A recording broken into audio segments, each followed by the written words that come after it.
Hey, good morning. So you say you don't know your Star Trek history? Don't worry about it, Doc. I got you covered. Come on in here real quick. Let's have a nerdy conversation.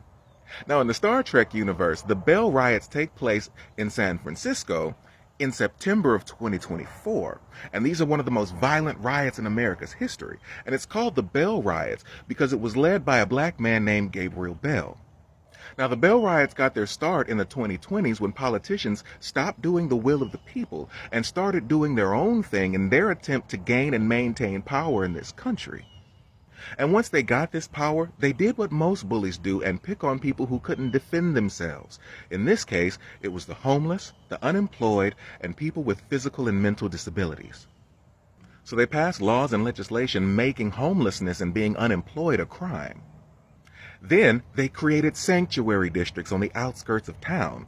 They created these districts as a place where the homeless and unemployed could go to find homes, jobs, and food. Sound familiar? Several so-called sanctuary cities are now scrambling to help migrants find shelter and resources. This comes as the governors of several states, including Texas and Florida, have sent thousands of migrants on buses and planes to other states. New York City is looking at using cruise ships to house migrants. The city's mayor blaming those governors for creating what he calls a humanitarian crisis. Meanwhile, in Massachusetts, authorities are calling for those governors to be investigated for human trafficking. This as the state's governor calls for immigration reform. When in reality, these sanctuary districts were nothing more than concentration camps.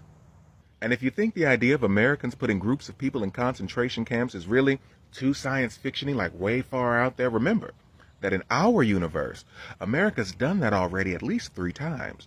The first group of people that America put in concentration camps were the Africans they enslaved. We call them plantations.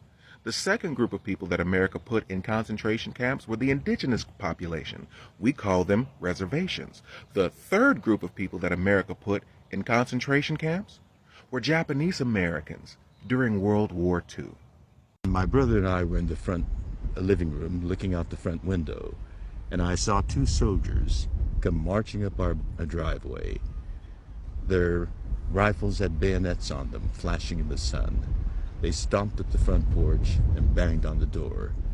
My father answered it, and we were ordered out of our home at gunpoint.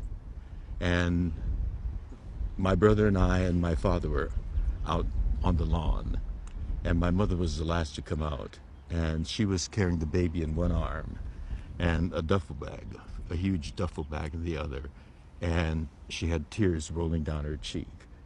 It was a memory that I can never erase, to see your mother crying, and as we were being ordered out of our home. And we were taken from there to the horse stables of Santa Anita Racetrack. The camps hadn't been built yet, and so we were temporarily housed in a horse stall. For my parents, it was the most degrading, humiliating experience that they ever had. So we've already done this. It's not far-fetched. It already happened. For 4 years, Honouliuli was the largest and longest-running internment camp in Hawaii that held both civilians and prisoners of war. Because the internment site was secluded, hot, and isolated, internees nicknamed this site as Jigokudani, which is Japanese for Hell Valley. After closure, structures were knocked down and no documentation was kept. This concrete slab from the mess hall is the last remaining structure. But Baseman, you say, that happened in the past. It could never happen in 2024. Well, remember, the former president said this a few months ago. We will take the homeless, drug addicted, and severely deranged, get them off our streets, and create 10 cities where we will get them the help they so desperately need. Right. Now, the people living in these sanctuary districts were broken down into 3 main groups: Dims, Gimmies, and Ghosts.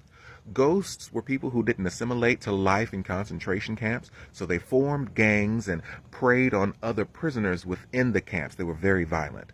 Gimmies, on the other hand, were people who were looking for jobs, looking for food. They said, if you give me work, I'll become a prominent member of society again. Give me work and I can go back to life outside these districts. If you give me job, if you give me food, I'll be okay. And Dems are not Democrats as we call them in our universe. Dems were people with physical and mental disabilities. They were called Dems because they were dim-witted. Don't get mad at me for saying that. It was the 90s. That's how they wrote it. Now, the riot started when Gabriel Bell and his crew held 6 district workers hostage and demanded to be treated as simply human beings. Treat us like people, man. Give us food, give us jobs, and give us a good place to live. And you can have your hostages back. I know you can do it. You've done it before. Well, the hostage negotiators were like, all right, cool, we can do that. We'll give you food. We'll make sure you guys get this. Just give us a hostage in exchange. As a show of good faith real quick. Bell said, nah, we're not doing that. First meet our demands, and then we'll give you a hostage.